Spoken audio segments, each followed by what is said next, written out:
నందమూరి అందగాడు ఎన్టీఆర్ ఎన్ఐటి పతాకంపై నిర్మించిన మూడవ చిత్రం జయసింహ.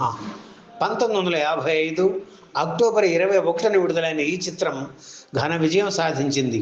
ఇందులో ఎన్టీఆర్ తమ్ముడిగా నటప్రపూర్ణ కాంతారావు నటించారు. చాలా కీలకమైన పాత్ర ఇది.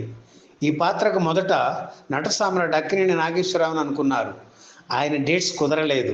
అదీగాక అక్కినేనికి ఎక్కువ పారితోషికం ఇవ్వాలని కూడా ఆలోచించి జగ్గయ్య పేరు పరిశీలించారు. ఆయన కూడా అందుబాటులో లేకపోవడంతో చివరకు కాంతారావుని ఎంపిక చేశారు. తనంటే గౌరవం, వినయ విధేయతలు కలిగి ఉండడంతో తమ్ముడి పాత్రకు కాంతారావుని ఎన్నుకున్నారు ఎన్టీఆర్. ఈ చిత్రంలో ఎన్టీఆర్కు జోడీగా వహీదా రెహమాన్ నటించారు.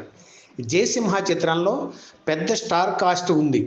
ఎస్వీఆర్, గుమ్మడి, రేలంగి, అంజలీదేవి తదితరులు కీలక పాత్రలు పోషించారు. అంతకుముందు తను తీసిన 2 చిత్రాలు ఆర్థికంగా దెబ్బతినడంతో ఈసారి ఎలాగైనా హిట్ కొట్టాలనే కసితో ఎన్టీఆర్ భారీ వ్యయంతో జయసింహ చిత్రాన్ని తీశారు. ఆ సినిమా సూపర్ హిట్ అయింది. ఎన్టీఆర్ కోరిక తీరింది. ఇంతకీ జయసింహ చిత్రంలో కాంతారావుకు ఎన్టీఆర్ ఇచ్చిన పారితోషికం ఎంతో తెలుసా? 70 ఏళ్ల క్రితమే 1500 రూపాయలు.